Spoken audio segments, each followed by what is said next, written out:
How can you not see a swastika? Souvenir spirituality. Perception is reality. Perspective shapes the world around you. I'm JJ Weinberg, and this is my perspective. Greetings and salutations. My name is JJ Weinberg. I'm an artist, an activist, an alchemist, an author, a radio show host. I'm a Buddhist. I'm a Hindu. I'm a Jew. And I'm none of these things.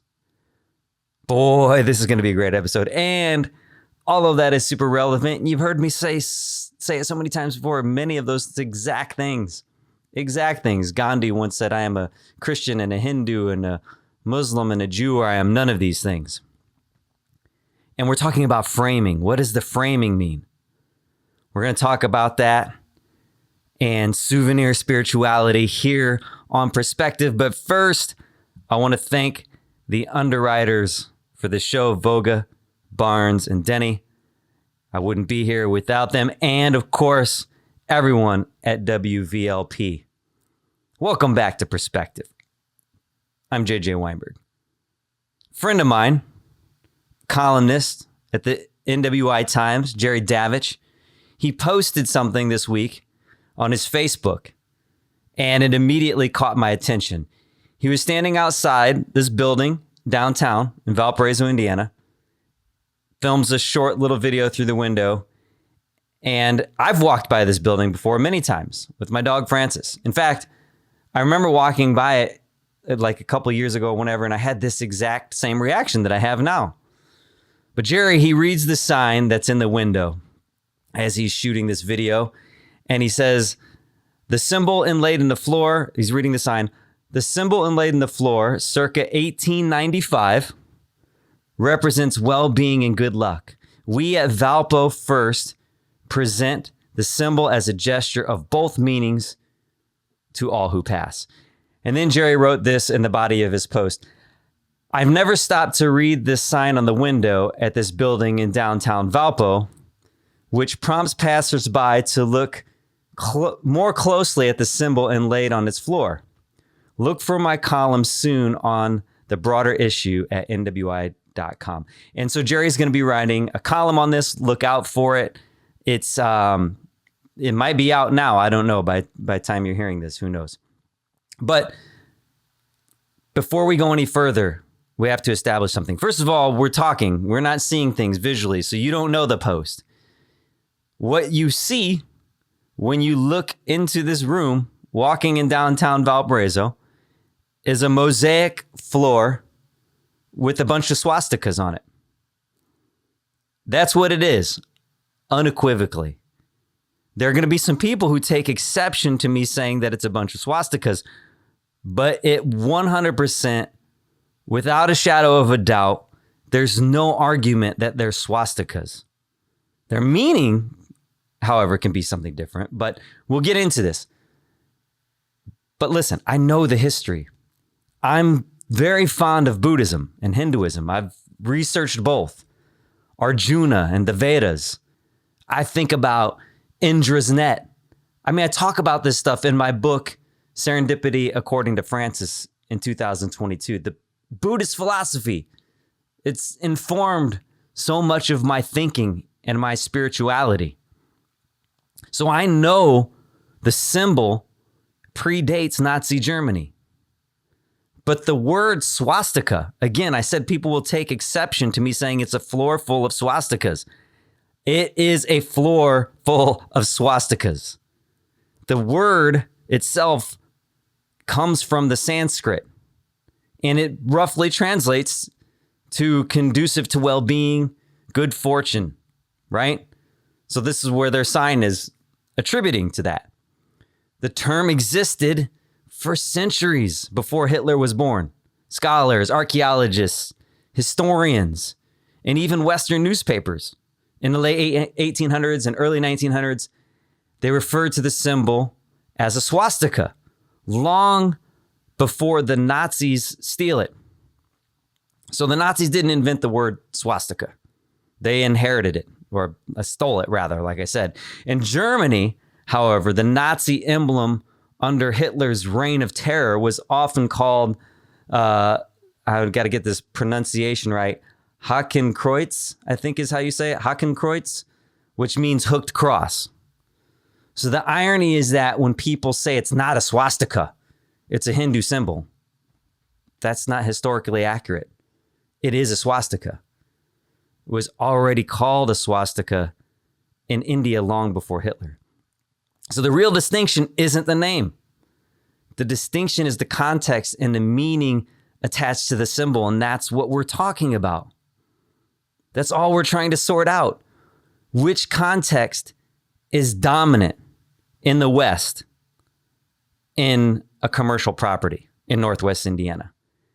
And what would Germany do with a floor like this? That's a good question. Germany would not treat it casually.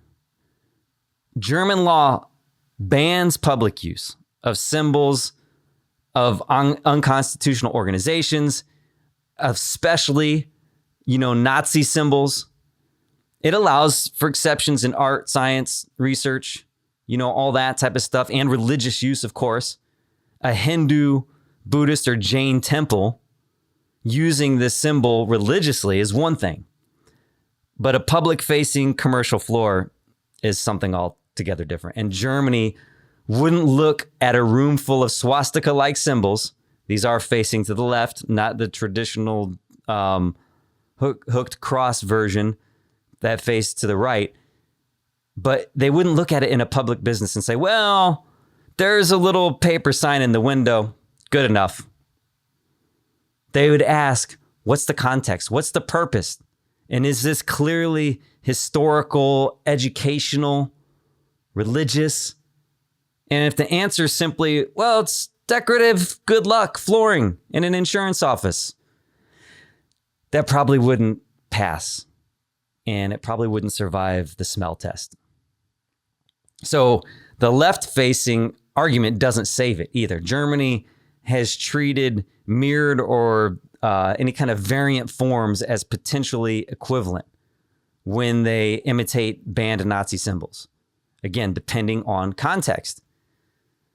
So if you have to flee to 1895 to defend the symbol, then we don't get to pretend that 1933 to 1945 didn't happen. I mean, you're acknowledging why it's even an issue in the framing. Framing and context, again, at the beginning of every episode, I say, this is who I am, and I'm none of those things.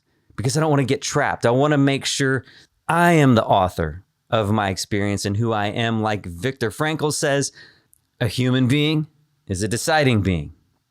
So I know that this appears in Hindu traditions, Buddhist traditions, Jain traditions, Native American traditions throughout human history. I know that.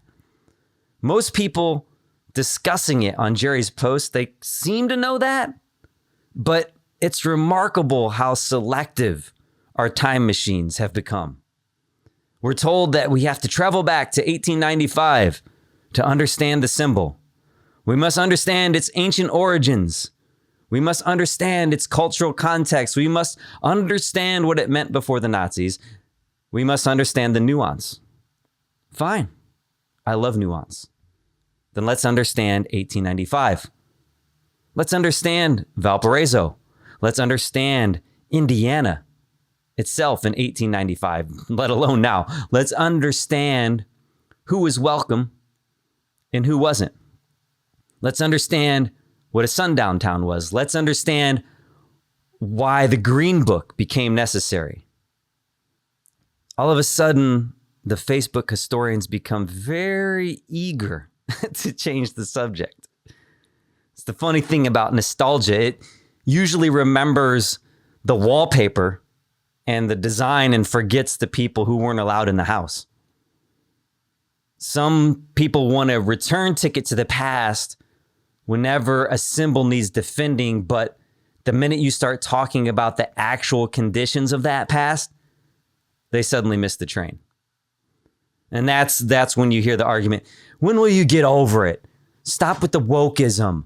Can you not with the critical race theory? Right? We're apparently required to remember every detail of 1895 when discussing the floor and its goodwill, good luck symbolism, but expected to forget every detail of 1895 when discussing the people who lived there and walked on it. So the question isn't whether the symbol existed before Hitler. The question is whether context matters. Because when I first saw that floor, my immediate reaction wasn't, yes, a sacred expression of ancient Indian spirituality. And I know the Hindu and Buddhist symbols. I've known them well before I saw it. But I was like, whoa, that's kind of weird. My reaction was probably the same reaction most people have. And it's not like, we got to cancel them. We got to burn down the building. Just like, man, that's kind of weird. If you're telling me you honestly don't have the reaction that it's kind of weird in the West seeing that symbol, your defensiveness, again, is not smelling or not passing the smell test, in my opinion. I mean, your average person, even someone who knows about Hindu culture, is going to say, why is there a floor full of swastikas in downtown Valparaiso? That's not ignorance. That's not because they don't know or they're ignorant of history. And most people who talk about being ignorant of history, I mean, come on, please. Really? That's the road you want to go down? That's the hill you're on? I mean, it's about context. That's the entire point. So I responded to Jerry's post, and I'm going to read what I wrote, and we'll get into, for this show, kind of like the first of its kind. I want to end up doing interviews on this show, but I haven't done that yet. But this will be kind of like an interview segment of sorts on the show, because I'm going to read responses to my post and my responses back to them. So this was my first post. I said, this may be a pre-Nazi decorative motif, but in a Western public building after the Holocaust, a repeated swastika pattern can't be treated as a neutral ornament. At minimum, it requires a clear historical signage, notwithstanding that it's actually backwards. But it's familiar enough to be astonishing that someone wouldn't make the judgment to just cover it back up like it was previously, because in this building, it was previously covered up. So the only argument for keeping it visible would be if the building treats it like a museum artifact with a serious plaque explaining its age, pre-Nazi context, and the harm caused by Nazi appropriation. But just leaving it there like normal flooring, yeah, that's kind of tone deaf. Notwithstanding, even the original idea of it being a symbol of quote unquote good luck would have been a softer sort of appropriation from Hindu or Buddhist culture. It's taking a sacred/religious image and reducing it to a charm for luck, prosperity, vibe, atmosphere, or exotic flavor. I don't think that it's actually reverence. It's souvenir spirituality. While I don't believe that that's particularly malicious, it loses the battle of perception on the swastika by a high margin of why we're using this thing, right? So even though the floor predates Nazi Germany, Valparaiso itself isn't some sort of neutral historical vacuum. Valparaiso has been documented as a former sundown town, and Indiana had one of the most powerful Klan movements in the country during the 1920s. Again, what would the perception have been in the 1940s as men were sent to fight in World War II? Does a paper sign in a window suffice? You know, the greatest generations going over, what's the floor look like in the 40s? The Klan was active in Valparaiso, and historical accounts even describe the Klan nearly purchasing Valparaiso University. So when a Western public building displays a repeated swastika pattern today, a paper sign in the window isn't enough. At minimum, this demands serious historical interpretation. But I don't think it can survive a serious historical interpretation for the reasons I stated above. More reasonably, it should be covered like it was in the 40s for quite obvious reasons. Preserving history doesn't require making people walk across one of the most traumatic symbols of the modern world. Now that's where the conversation begins, not ends.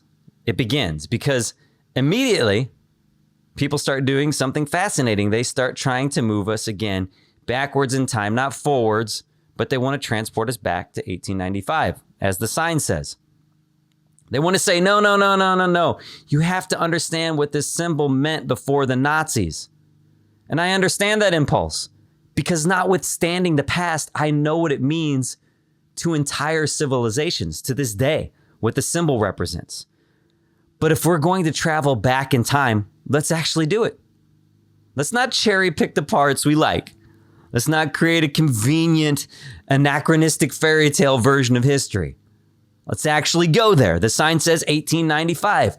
Okay, let's talk about 1895. Valparaiso, as I said before, wasn't exactly some multicultural utopia in 1895, whereby they were wishing good luck and well-being to all of the people who happened to pass through. How would my dear friend, Councilman Cotton's family, have been received in 1895, just 30 years after slavery was abolished, and a good 75 years before Rob and I could swim together in the same public pool? Northwest Indiana wasn't exactly known as a beacon of racial equality in 1895. Valpo was a known and documented sundown town years later. I'm sure, again, the Facebook historians don't need a quote-unquote woke definition, but for listeners who might not be aware of the term, sundown town meant that Valpo would find itself on the list.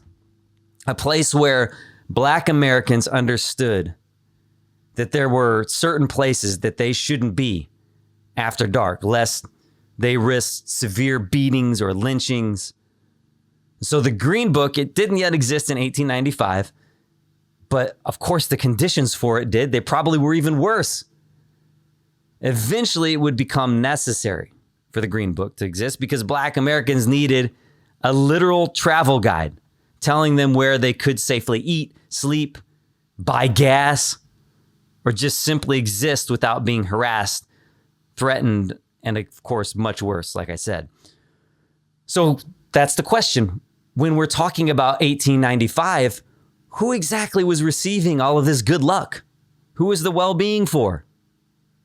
Were the Black musicians traveling to Chicago through Northwest Indiana receiving blessings of this good fortune symbol? Were immigrant families in 1895? Were Jewish families? Oh, we'll get to that in a little bit here.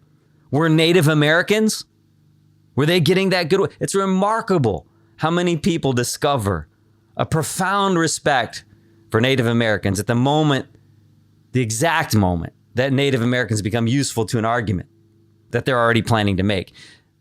America spent centuries trying to remove Native people from the land, their children, their families, and their traditions from public life. Now, suddenly we're told, oh, the decorative symbol proves that we're preserving indigenous cultures all along, like some sort of cigar store Indian, a totem pole.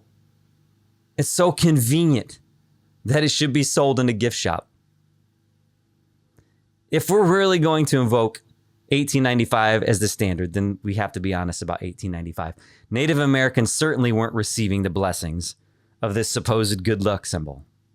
They were still living in the aftermath of forced removal, broken treaties, land theft, and cultural suppression.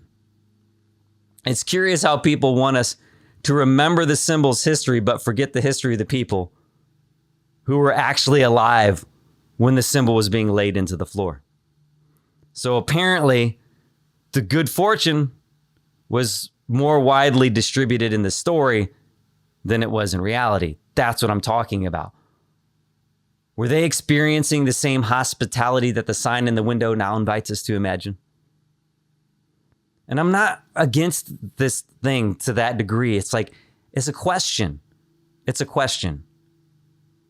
But if you're going to shut down my question, then that defensiveness is already suspect. It's the same one that shuts down Black History Month or tries to, or critical race theory, or again, wokeism as some sort of thing that has been co-opted again, the term woke.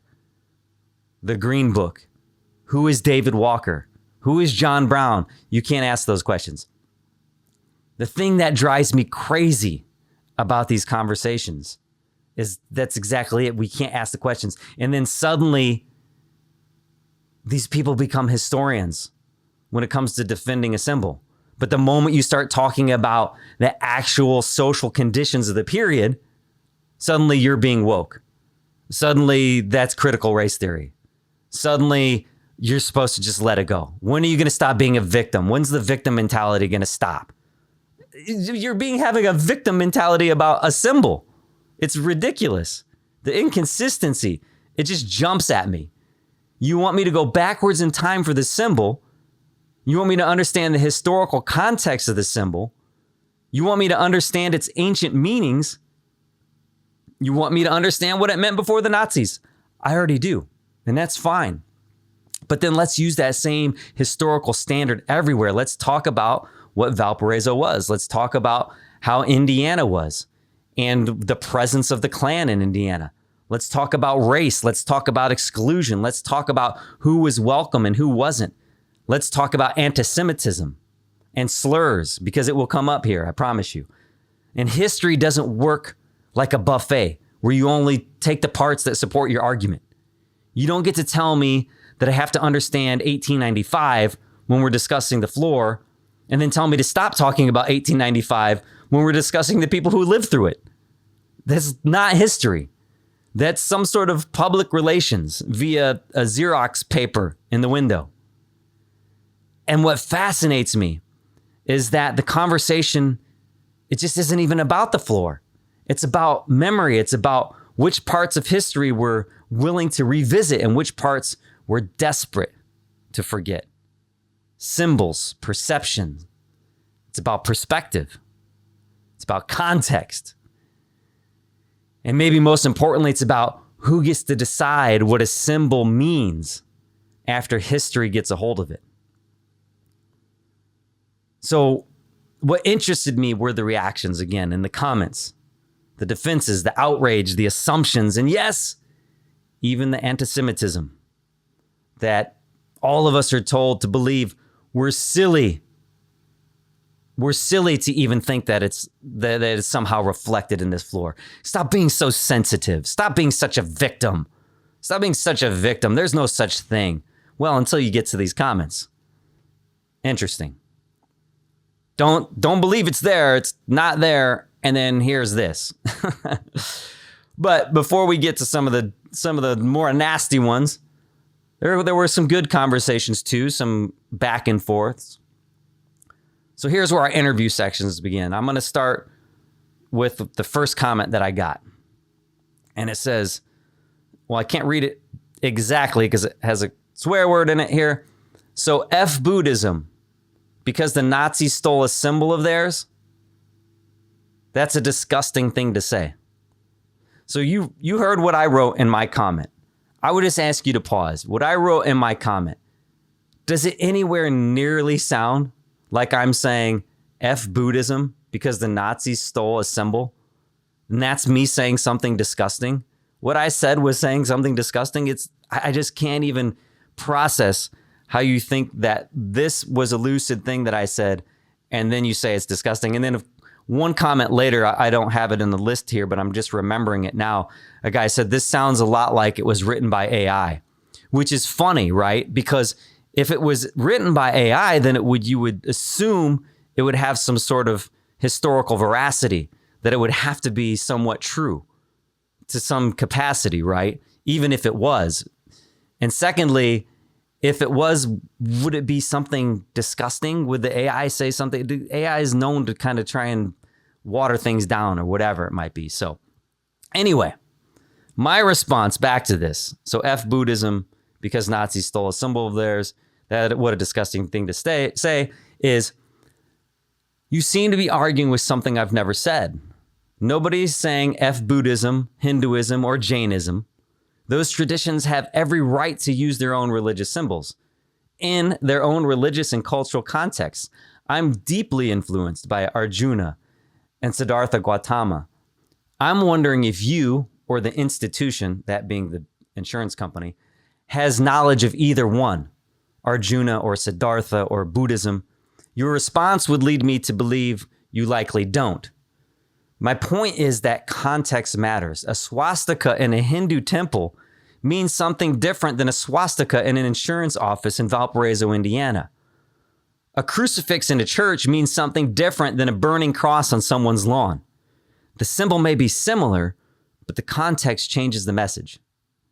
This isn't a Hindu temple. This isn't a Buddhist monastery. It isn't a Jain shrine. It's a commercial office in Northwest Indiana. If a symbol requires a printed explanation because people immediately mistake it for a Nazi imagery, that doesn't prove that the public is stupid. You aren't stupid because you walk by and think that looks like a Nazi symbol. It proves that the symbol carries a very different meaning in this cultural context. That is true. That doesn't mean that it's an attack. And so anyway, let me go back. That's not an attack on Hindus, Buddhists, or Jains. It's simply an acknowledgement of how symbols are understood in the place where they're being displayed. Curious thing about all of this, if you go to Jerry Davich's Facebook, you can literally see everything that I'm kind of quoting here in all of this and follow the conversation if you want to at a later date. So her response is, like, dude, I get the point you're trying to make, and I can agree with some, but again, my guy, that's clearly not what this is, and it's being twisted to shame anyone associated with those religions. Cultures shouldn't be segregated place by place. FFS, which is for F's sake. We live in the greatest melting pot of all time, where all beliefs should be held equally and celebrated, not shamed. A historical sign would be awesome, to be honest. People need to know more about the world they live in. And so I answered, I think you're still missing the distinction I'm making. I'm not shaming Hindus, Buddhists, or Jains. In fact, I'm arguing the opposite. If this were a temple, monastery, shrine, or community with an actual connection to those traditions, I'd be defending their sacred symbol. I even did a video for my podcast a few years ago that said the Confederate flag is more pure a symbol of hate than is the swastika. And I was basing it off the notion and knowledge that for millions of people, the swastika has an entirely different meaning for their culture, whereas the Confederate flag has only had one true meaning. My issue is that this wasn't originally a religious space. It was a commercial building. The symbol was already removed from its religious context and repurposed as a decorative good luck motif long before the Nazis got a hold of it. That in and of itself could be considered a cultural appropriation cliche, like a totem pole in a cigar store. That by itself isn't that heavy, but it still could be considered an issue. So when people defend the floor by appealing to Hinduism or Buddhism, they're acting as though the building itself had some deep connection to those traditions. As far as anyone has shown, it didn't. It was an American commercial use of a borrowed symbol. That's where the modern context matters. Once a borrowed commercial version of that symbol became globally associated with Nazism, genocide, and fascism, I don't think you can simply rewind history and pretend everyone should experience it as a harmless good luck charm again. A historical sign explaining all that, I'd actually support that. But I think it's fair to ask why a public-facing insurance office in 2026 would choose to prominently display it and then act surprised when people have questions. That's what gets me. You can't act surprised about the questions, especially when the floor had already been covered. It had already been covered. You removed it back. So that's not an attack on Hinduism or Buddhism. It's a question about context, history, and responsibility. I don't care if they don't cover it up. I'm not a victim of it. You know what I mean? And also, this person, she responded with a meme. There's a couple of swastikas on the image, one facing left and the other facing the right. And the meme falsely tries to make the case that the religious symbol faces to the left always, and the right facing is obviously the symbol that Hitler co-opted.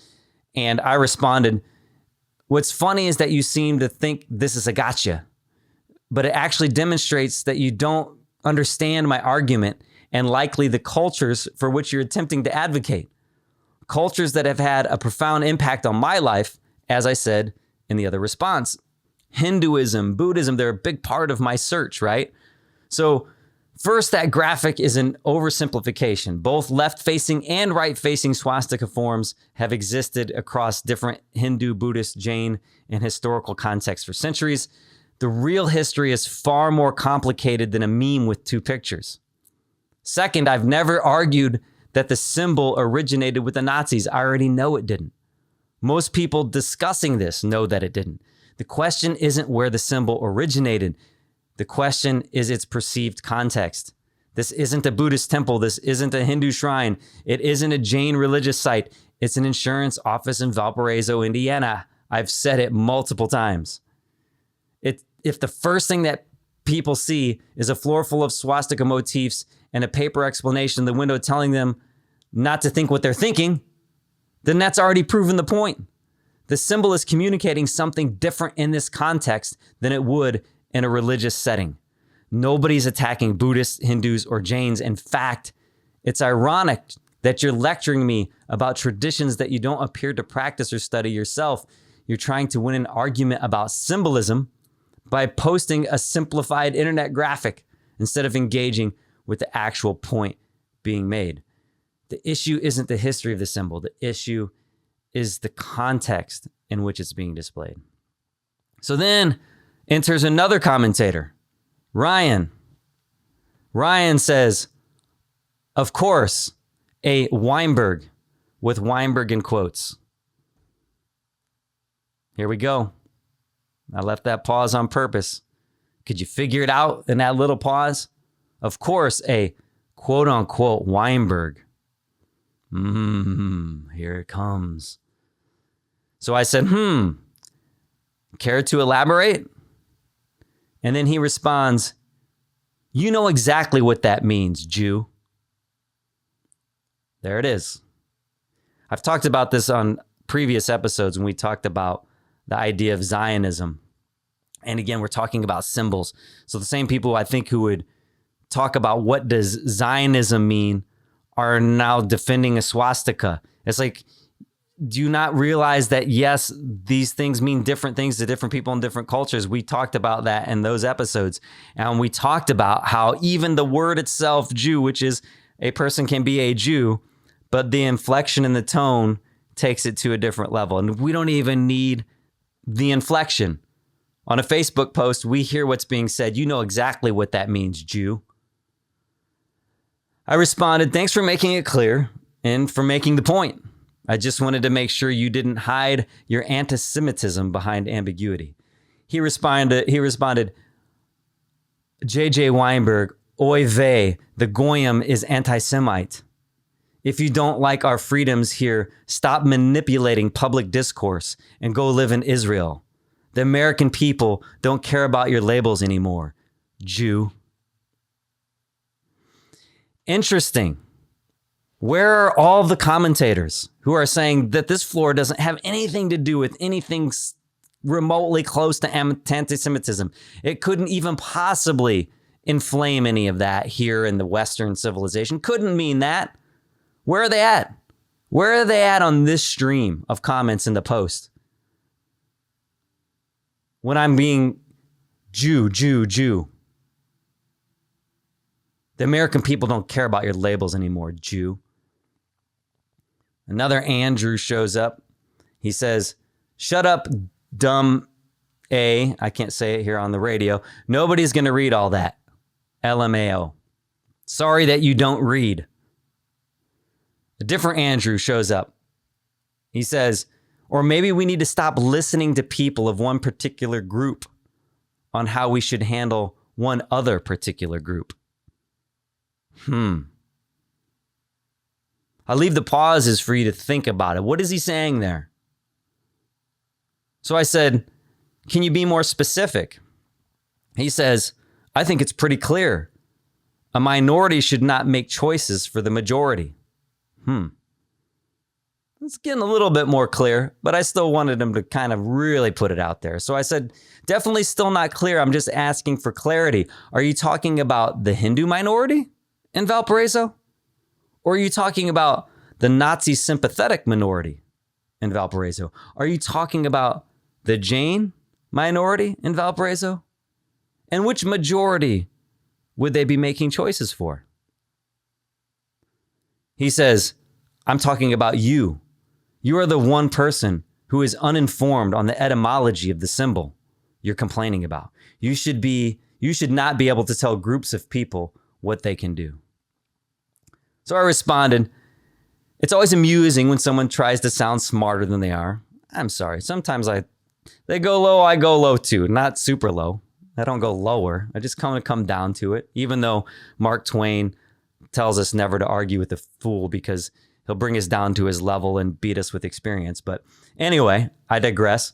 I said it's always amusing when someone tries to sound smarter than they are while simultaneously using the wrong term. Etymology refers to the origin and history of words. The Sanskrit origin of the word swastika is, in fact, etymological. The discussion of the symbol itself is symbolism, iconography, and historical context. The word swastika comes from Sanskrit. I'm well aware of its pre-Nazi history. I've read the Bhagavad Gita. I've spent time with the Vedas. I've studied Buddhist philosophy because I genuinely respect those traditions, which is precisely why it's funny to watch people who have never shown the slightest interest in Hinduism, Buddhism, or Jainism suddenly become experts on them the moment they need a defense to dance on a swastika floor in an insurance office in Valpo, Indiana. You keep insisting I'm uninformed, but every response you've made has been directed at an argument that I've never made. I haven't told Hindus, Buddhists, or Jains what they can do with their own sacred symbols. I've explicitly said the opposite. At this point, you're not debating me. You're arguing with a ventriloquist dummy of your own making. And judging by the conversation, the dummy is doing most of the thinking. I know I'm awful. I'm sorry. Then we got another response. Blah, blah, blah. You're an overly sensitive clown that believes that people have to explain things because of your stupid thoughts with your ingrained Holocaust narrative indoctrination, where you see Jews in general as a perpetual victim class, always under threat of being Holocausted again, and not because of anything they do. Nope, it's just people hate the Jews for absolutely no reason. I said the irony here is that I'm apparently the quote-unquote overly sensitive clown, yet you still showed up to write a paragraph attacking me personally instead of addressing the argument. What's even funnier is that you've built your entire response around a straw man argument.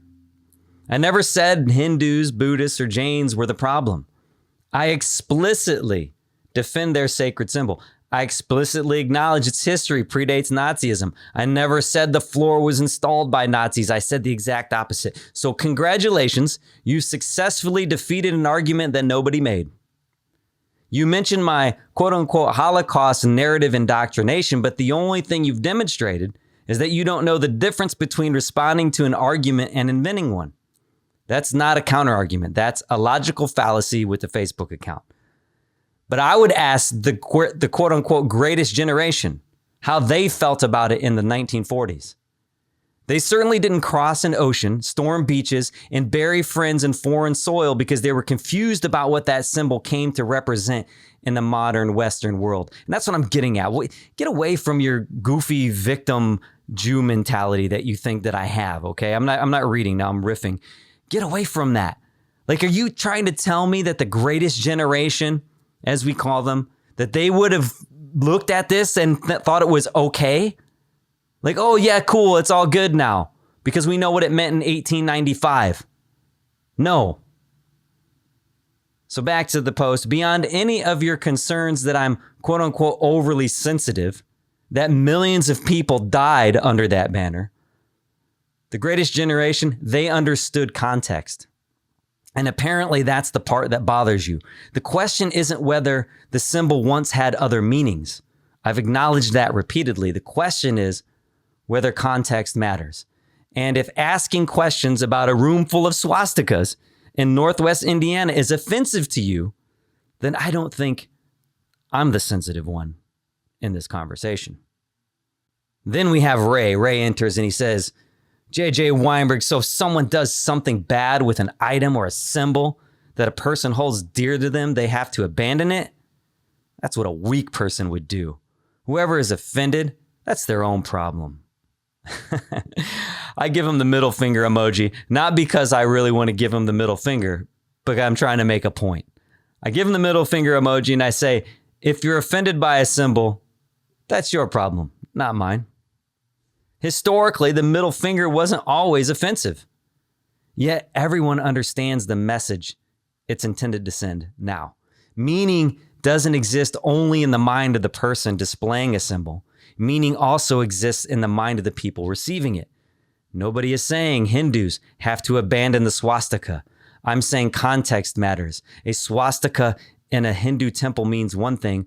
A swastika pattern in an insurance office in Valparaiso, Indiana means something very different to the overwhelming majority of people who see it. It's funny too, because I was being called the minority by that other argument.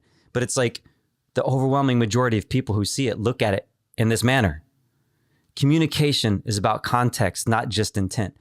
So you don't get to ignore how a symbol is received while simultaneously claiming symbols matter. If a business owner knows that 95% of the visitors see a swastika and think Nazism rather than ancient Indian religious symbolism, then pretending that the audience interpretation is irrelevant isn't a serious argument. It's an attempt to separate communication from its effect. The argument is not, and never has been, that every swastika in human history is Nazi. That's a lazy man's version of an argument. That's a little cardboard version people carry around so they can knock it down, feel better, straw man it. I know the symbol predates Nazi Germany. We've talked about it. I know it's been used as a sign of good fortune, prosperity. I know that. I'm not arguing against history. I'm arguing against the counterfeit use of history to avoid moral responsibility in the present. That's all I'm saying. If there's a perception, should we acknowledge it? Because this is the part that people keep skipping over. The little quote unquote good luck swastika, an early American commercial design, was already an appropriation. It was already a sacred symbol dragged into the shop window, polished up, stripped down, and sold back as a charm. It wasn't a temple. It wasn't a shrine. It wasn't a Hindu family placing a sacred sign at the threshold with reverence and continuity. It was an American commerce doing what American commerce does best, walking through the museum of the human soul with a price gun in its hand. It's just it's the souvenir spirituality. That's what I'm saying. It was the same spirit that's rubbing the belly of a little gold Buddha in a restaurant lobby and calling it enlightenment because the cashier rang the register twice. It's not reverence. Even when it's being done by potential Asian Americans, a lot of times is to appease. Like, I don't know if you know about General Tso's chicken, but that's not a real Chinese dish. It's not for this thing, but it's just not. It's made for Americans because of American perception of Chinese food. So it's not reverence. This souvenir spirituality. It's theology turned into a trinket, and that's happened so often. The sacred made into a mascot. I mean, they do it with Jesus. I could say for Christ's sake because I mean that. For Christ's sake. Wild. Once the Nazis seized the symbol and burned it into the modern mind as an emblem of extermination, racial purity, fascism, and industrialized murder, the American quote-unquote good luck charm version lost its lease. I'm sorry. It was evicted from innocence. It's no longer gets to just sit on the floor like a harmless little doodad from the Oriental novelty shelf. Because the American Commercial version was not the source. It was already borrowed. And that's part of this nuance that people can't even come close to grasping because they're shadowboxing. They're arguing with ghosts or Jews, the bad Jews. It was already borrowed. It was already detached from the living religious traditions that gave the symbol meaning. That's why when we go back to 1895, were they respecting all of these traditions and people? Highly not. So when someone says, well, it meant good luck before the Nazis, my question is, meant good luck to whom? According to whose tradition? Practiced by whom? Revered by whom? If a Hindu, Buddhist, or Jain community uses the symbol within their religious life, it's a completely different conversation. Even if the people who were practicing in 1895 are like, well, I revere these traditions too, there would be some space for it. But I mean, like, let's just be honest about it. That if it were a Hindu, it's a source speaking for itself. That's people holding on to something stolen from them. It's tragic and deserves respect. But a random American commercial floor in what was a jewelry store and then an insurance office, it's just not that. The floor is not the Vedas. It's not a mandala. The floor is not a prayer. It's not Arjuna on the battlefield wrestling with duty and divinity.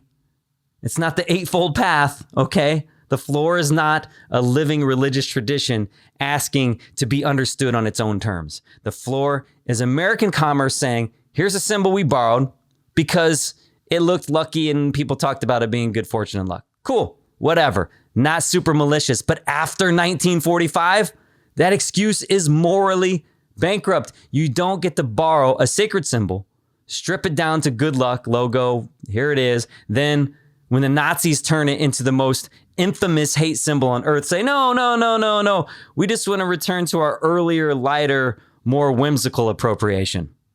Because that's not how meaning works. Symbols are not museum pieces locked in glass. Symbols live. They gather blood, memory, grief, history, consequence. A symbol can begin as a blessing and become a wound. A word can become a slur, begin as a description, Jew, and then become a slur. A flag can begin as a military banner and become a declaration of terror. Meaning is not frozen at the moment most convenient to the person defending it. That's why the Confederate flag matters. That's why I said that. The swastika is complicated because it had lives before Hitler. It had sacred meanings. It had ancient meanings. It had global meanings. That complexity is real.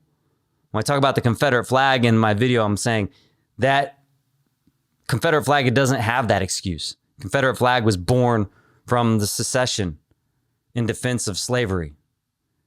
It doesn't get to wander into a bar wearing cowboy boots and pretend it was invented for country music.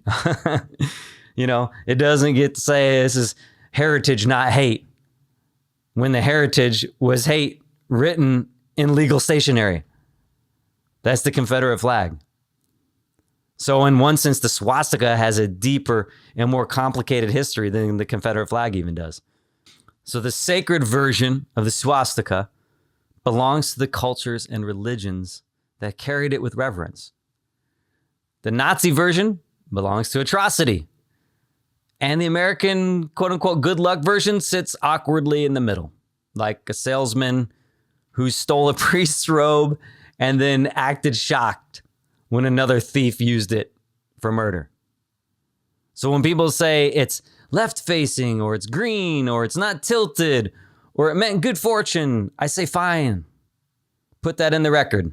Put all of it in the record, but just don't pretend that it settles the question. The question in 2026 is not simply, what did the symbol mean in 1910? The question is, what does it mean to reveal now? Because covering a floor is one kind of act. Uncovering it is another. Restoring it is another. Displaying it without explanation is another. Displaying it and inviting the public to walk in and across a room full of swastikas and a courthouse square insurance office while shrugging and saying, good luck symbol. I don't know. That's not neutrality. It seems like a decision to me because you uncovered the floor. Maybe the floor should be preserved. I don't know. Maybe it should be documented. Maybe it should be studied. Maybe it should be placed in a historical context with a serious explanation of how sacred symbols are borrowed, commercialized, corrupted, and weaponized. That's what we're doing here. But most people aren't doing that. But you don't get to just tell me it's just decoration. Decoration does not require a defense brief. Decoration doesn't require a lecture on Hinduism from people who've never opened the Bhagavad Gita. Decoration doesn't require pretending that the Second World War was a misunderstanding in tile orientation. If you're going to keep it visible, then tell the whole truth. Not the cute truth, not the convenient truth, not the antique store truth with the dust blown off and a price tag hanging from it. Tell the whole truth. Say this symbol was sacred before it was commercial. Say American commerce borrowed it without much reverence. Say the Nazis then stole and poisoned it on a scale that history can never forget. Say that people whose traditions still hold the symbol sacred deserve respect. Say Jewish people, veterans, descendants of the murdered, and anyone with a working moral nervous system also deserve respect. Say that restoring such a floor in public requires more than an aesthetic nostalgia, because nostalgia without conscience is just amnesia with better lighting. And to me, that's the whole argument. You can preserve history without laundering it. You can explain nuance without hiding behind it. You can honor the ancient without excusing the careless. But you can't take a sacred symbol, turn it into a good luck charm, watch it become the banner of genocide, and then ask everyone else to politely return to the gift shop version. Especially while you're saying, you know what it means, Jew. And that's not changing subjects. The audience, you've witnessed this thing happen in real time. The entire defense of the floor was built on the premise that I'm too sensitive or you're too sensitive. People are reading too much into symbols. People are projecting meanings that aren't there. People need to relax. People need more historical nuance. They need to read more. People need to stop being offended. Fine. But then something remarkable happens. The moment the discussion became public, anti-Semitism showed up. Not hypothetically, not academically, not in a textbook, not in a museum, not in a history lecture, not in 1938, not in my, J.J. Weinberg, I'm too sensitive, or I am the perpetual victim. Not I'm such a victim, boo-hoo me. Right here in the comment section. A guy sees my name, Weinberg, and responds, of course, a Weinberg. And then, Jew. Not as a descriptor, as an insult, as a slur, as an accusation, as a dismissal. And I don't care. I'd rather that, quiet part be said out loud. But suddenly, the same people who spend their time explaining why symbols can have many meanings, they become strangely quiet when words started revealing something else. Isn't that the fascinating part? Because if the argument is truly that context matters, then context matters. If symbols can have multiple meanings, then words can have multiple meanings. And yet everyone in the comment section knew exactly what was meant when he says Jew. Nobody's confused. Nobody stopped and said, well, maybe he's merely discussing your ethnic background in a neutral historical context. Nobody's thinking or saying, maybe we need a sign explaining what he really meant when he called, of course, Weinberg a Jew. Nobody demanded a lecture on the etymology of the word Jew. Nobody suggested we travel back in time through centuries of Jewish history to recover a more ancient meaning. If you read it and you heard it here, you knew instantly because context matters. The very people that are arguing a room full of swastikas should be understood through 1,000 years of historical nuance. They didn't show up. They didn't show up about this Jew and what it means. Interesting. Very interesting. Because it reveals something deeper. The argument, I just don't think it's about symbols. The argument's about permission. Permission to decide when context matters and when it doesn't. We've seen it as we've been trying to make America great again for so long. Permission to decide whose feelings count and whose don't. Permission to decide which history deserves careful examination and which history should be dismissed with get over it. The irony is almost too perfect. A discussion that began with people insisting nobody should be offended by a symbol quickly produced people using Jew as an insult, as a slur. And suddenly, we're supposed to believe symbols don't matter. Words don't matter. Context doesn't matter. History doesn't matter. Really? Then why did he use the word? Why are they falling back on this trope? Because they knew exactly what it communicated. That's the thing about symbols. They work. That's why human beings use them. That's why flags matter. That's why words matter. Religious imagery matters. That's why swastikas matter. That's why meaning matters. That's what brings us to what the real issue is underneath this entire conversation. Meaning isn't owned by the person displaying the symbol only. It isn't. Meaning is negotiated between the symbol, the history, and the people receiving it. Sometimes there's dog whistles. Sometimes it's right in your face. But you don't get to place a symbol into the world and then demand everyone else ignore everything that they knew about it. You don't get to say that history participates in the conversation whether we invite it or not. Again, Viktor Frankl survived Auschwitz. Not a thought experiment, not a Facebook debate, not a hypothetical, Auschwitz. And one of the central insights of his book, Man's Search for Meaning, is that human beings cannot always choose their circumstances, but they can choose how they respond to them. But the burden of proof isn't on the public. The burden of proof is on an institution that's chosen to uncover and display and defend a room full of swastika motifs in a commercial building in Western civilization. That's the hill they chose, not me.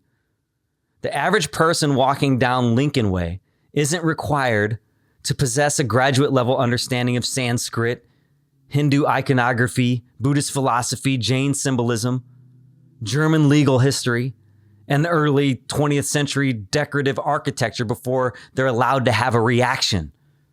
The institution displaying the symbol bears the burden of explaining it. And frankly, the comment section itself on this post of Jerry's tells a lot about how successful that effort's been. Because if the argument is that people are being irrational, oversensitive, and unfairly associating the symbol with Nazism, then the responses should demonstrate that. Instead, within hours, people are using Jew as a slur and mocking my last name. I'm not a victim. I don't care.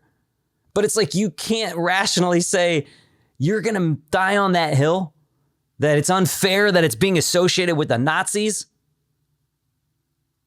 People are repeating stereotypes that have existed for generations, not in 1938 or a history book or Nazi Germany.